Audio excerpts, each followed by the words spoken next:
बिस्मिल्लाहिर्रहमानिर्रहीम अल्लाहुम्मा सल्ली अला सय्यिदिना मुहम्मदिन व अली मोहम्मद। मैं हूं मन्नान अशरफ और आप देख रहे हैं आपका अपना YouTube Facebook channel.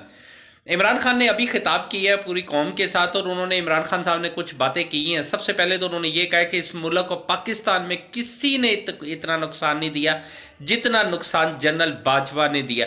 General Bajwa ने NRO 2 दिया। जनरल बाजवा का नाम ले तो इसका ये मतलब नहीं है कि हम अपनी पाक फौज का नाम ले रहे हैं।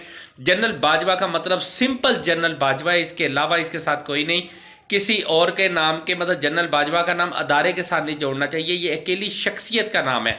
लिहाजा जनरल बाजवा ने जनाब हमें जितना नुकसान इस मुल्क को दिया वो NRO 2 की शक्ल के अंदर दिया।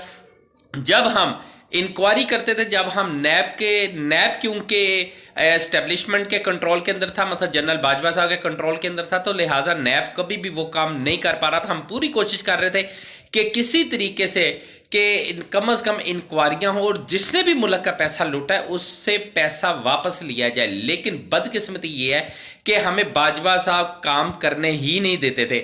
हमें यह बताया जाता था कि नहीं जी, किसी सूरत काम नहीं करना, किसी सूरत भी इन्हें छोड़ें और सिर्फ अपने यानी कि मुल्क के ऊपर अपना जो सिस्टम है वो रखें। लिहाजा ये सारी चीजें अभी चल रही थी जनरल बाजवा साहब की। तो इसी दौरान जो है वो ये सिस्टम चलना शुरू हो गया कि जनरल बाजवा ने इन्हें NRO 2 देके और ऊपर से एक बैरूनी ताकत के साथ मतलब अमेरिका के साथ मुलाकात, अमेरिका की मदद के साथ। देखे अमेरिका ने जो हमारे मुल्क के अंदर जितना भी पंगा लिया है और NRO 2 के अंदर जितना किरदार इनका है मतलब जनरल बाजवा साहब के, उतना जो है वो अमेरिका का भी है।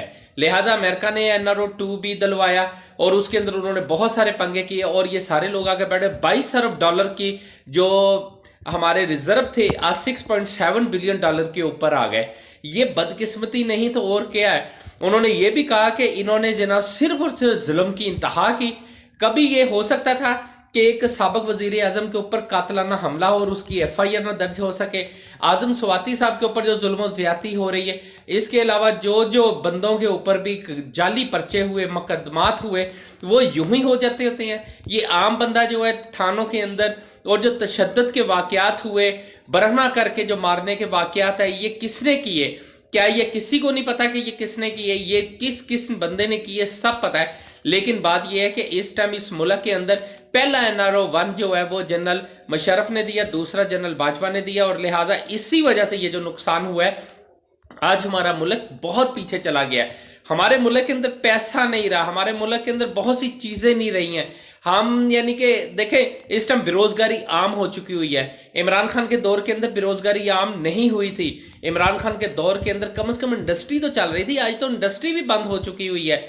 और मैं आपको एक और बात बताऊं कि इस टाइम के ऊपर गल्ला मंडी के अंदर वो हाल है कि हर आधे घंटे बाद 200 से 300 रुपए बोरी पीछे दालों के, चावलों के पीछे उनकी रेट बढ़ रहे हैं। एक दिन के अंदर तकरीबन 2000-1500 रुपया एक बोरी के पीछे बढ़ा है। और ये हालात इसलिए ज्यादा खराब हो गए हैं कि हमारे जनाब अला बंदरगाह के ऊपर हजारों के हिसाब से इस टाइम कंटेनर खड़े हैं और उनके लिए डॉलर है नहीं पाकिस्तान के पास। पाकिस्तानी गवर्नमेंट डॉलर नहीं देती, जिसकी वजह से इतनी शिद्दत के साथ परेशानी हो रही है कि ना दालें आ रही हैं, ना चावल आ रहे हैं और ना दीगर चीजें आ रही हैं, जिसकी वजह से महंगाई एक दफा फिर उसका अपना जो फंड है वो फैलाना शुरू कर दिया। और अगर यही हालात रहे तो बहुत जल्द एक ऐसा बड़ा तूफान आ रहा है पाकिस्तान के अंदर महंगाई का कि आप इस चीज को बिल्कुल इजी ले रहे हैं। लेकिन जो लोग जानते हैं या जो लोग कारोबार में पड़े हुए हैं उन्हें बखूबी अंदाजा है, जिनके पास दालें पड़ी हैं, चावल पड़े हैं, उनके रेट हर घंटे बाद बढ़ रहे हैं। ये क्यों बढ़ रहे हैं कि पाकिस्तान के अंदर दालें कम हो गई हैं, फल वो जो है ये चावल कम हो गए हैं, इसकी वजह से कीमतें बढ़ना शुरू हो गई। रोजगार पाकिस्तान में आए रोज फैक्ट्रियां बंद होने की वजह से रोजगार जो है वो भी खत्म होना शुरू हो गया है। इससे डिफॉल्ट नहीं कहते तो किसे कहते हैं? ये तमाशा लगाने वाले जो वो लोग हैं जो एक दफा बैठ के कम से कम सोचे जरूर कमरों में बैठ के कि हमने ये मुल्क के अंदर कौन सा तमाशा लगा दिया। अगर ये 14 जमातों का इत्तेहाद के साथ एक NRO 2 देना था और रिजीम चेंज ऑपरेशन ही करना था तो कम से कम इन्हें इतनी अकल शऊर तो जरूर दिया होता, इतनी समझ बूझ तो जरूर दी होती कि पाकिस्तान को चलाना किस तरह है। ये सारे तजर्बाकार लोग हैं, लेकिन टगा काम नहीं कर पा रहे। इस टाइम पूरे मुल्क को दोनों हाथों से लूटा जा रहा है। ये वो स्टेज आ गई है कि इस टाइम ये भी बात मंजरे आम के ऊपर आ रही है कि जी हम अपने असासा जात जो है फरोख्त करके पाकिस्तान को बचा ले। लेकिन ये बहुत बड़ी बदकिस्मती हो गई। ये जब कोरोना का वाकया हुआ था, 3 साल कोरोना, तकरीबन 2.5 से पौने 3 साल कोरोना रहा है, लेकिन उसके अंदर भी जब हम अपने सासाजात को फरोख्त करने की बात करते थे तो अवाम ने इसके ऊपर रिएक्शन दिया था। आज भी अवाम रिएक्शन देगी तभी हमारे साथ बचेंगे, क्योंकि ये पहले ये वो इस टाइम हुकूमत के अंदर लोग बैठे हैं, ये सबसे पहले हालात बिगाड़ते हैं, फिर उसके बाद जनाब प्राइवेट तौर के ऊपर अपने सासाजात को फरोख्त करने पे लगा देते हैं और उसे सस्ते दामों खुद खरीद लेते हैं और इससे अरबों रुपया कमाते हैं। यही इनका वारदात तरीका है, वारदात है, और अभी भी उसी तरीका वारदात के ऊपर ये चल रहे हैं। ये कब तक ये तमाशा हमारे मुल्क के साथ चलता रहा? हमें हिंदुस्तान से कोई खतरा नहीं, हमें अपने अफगानिस्तान से कोई खतरा नहीं, हमें तालिबान इतना नुकसान नहीं दे रहे।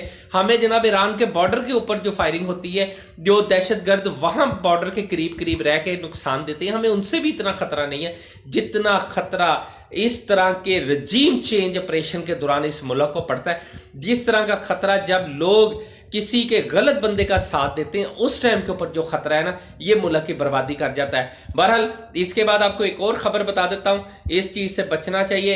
एक चीज और है कि इमरान खान साहब 17 दिसंबर को ऐलान करेंगे और 23 दिसंबर को असम्बलियां तहलील कर देंगे केपीके की और पंजाब की, और उसके बाद मरकज के अंदर तमाम जो एमएनए 125 तकरीबन वो जाएंगे और जाके स्पीकर के सामने अपना ऐलान करेंगे, अपने इस्तीफे का ऐलान करेंगे पार्लियामेंट में जाके, और उसके बाद फिर वापस आ जाएंगे और पूरे मुल्क के अंदर 70% पूरा मुल्क जो है वो इलेक्शन में चला जाएगा।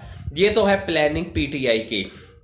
इस चीज को रोकने के लिए आज अय्याज सादक और जो है आजम नजीर ताड़ड़, इनकी सदर पाकिस्तान से मुलाकात हुई है और इन्होंने उन्हें जाके मशवरा दिया है कि खुदारा आप इमरान खान को रोके, अभी असम्बली तहलील ना करें और उसके बजाय हम बैठने के लिए तैयार हैं, मुज़ाकरात करते हैं, इसका कोई बेहतर लाया अमल जो है वो हम निकाल लेते हैं। इस सिलसिले के अंदर सदर पाकिस्तान जो आरफ अलवी साहब से रिक्वेस्ट भी की गई है कि वो अपना अहम तरीन किरदार अदा करें, और सदर ने इस सिलसिले के अंदर उनसे वादा भी कर लिया है। हो सकता है कि आज रात किसी टाइम के ऊपर भी सदर पाकिस्तान और इमरान खान की इस सिलसिले के अंदर अहम तरीन डिस्कस हो जाएगी, जबकि मुन्ना सलाई साहब भी इस टाइम के ऊपर इमरान खान साहब के पास पहुंच गए हैं और मुज़ाकरात जारी हैं असम्बली तहलील करने के हवाले से। उसके बाद केयर टेकर गवर्नमेंट, इसलिए कि जब इमरान खान साहब ने असम्बली तहलील कर ली, केयर टेकर गवर्नमेंट जो है सबसे पहले वो समरी जो है गवर्नर पंजाब को और गवर्नर केपीके को जाएगी। अगर वो नहीं भी मंजूर करते तो 48 घंटों बाद ऑटोमेटिक वो जो है वो असम्बली तहलील समझी जाएगी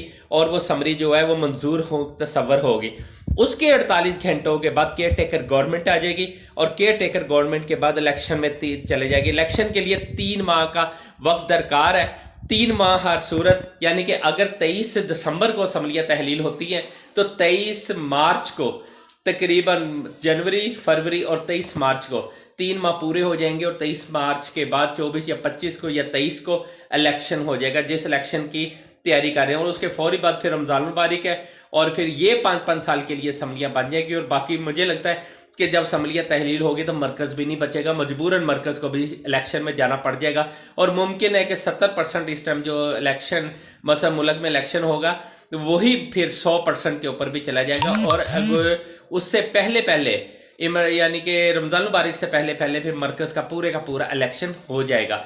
एक चीज आपको और चलते चलते बता दूं कि नवाज शरीफ साहब ने असम्बली तहलील होने के फौरी बाद जो है ये इस तरह की जो मालूमात मिली है तो नवाज शरीफ ने हमजा शहबाज को बुला लिया है लंदन। अहम तरीन मुज़ाकरात आखिरी हद तक कोशिश की जाएगी कि असम्बलियां तहलील ना हो, और अगर असम्बली तहलील होनी है तो पंजाब को कैसे बचाना है, इस सिलसिले की मशावरत जो है लास्ट टाइम की जो मशावरत है उसके लिए लंदन में आज बैठक होगी। ये बैठक जो है सारी रात और कल दिन तक जारी रहेगी। उसके फौरी बाद ये 24 घंटों के अंदर पंजाब ने और मरकज ने भी जो अपोजिशन है, जिस तरह नून लीग है, पीपल पार्टी या पीडीएम की गवर्नमेंट है, इन्होंने भी फैसला करना है कि क्या करना है। बहरहाल मजीद जो अपडेट आती है मैं आपसे जरूर शेयर करूंगा। मन्नान को इजाजत दीजिए, अपने चैनल का बहुत ख्याल रखिएगा। अल्लाह हाफिज।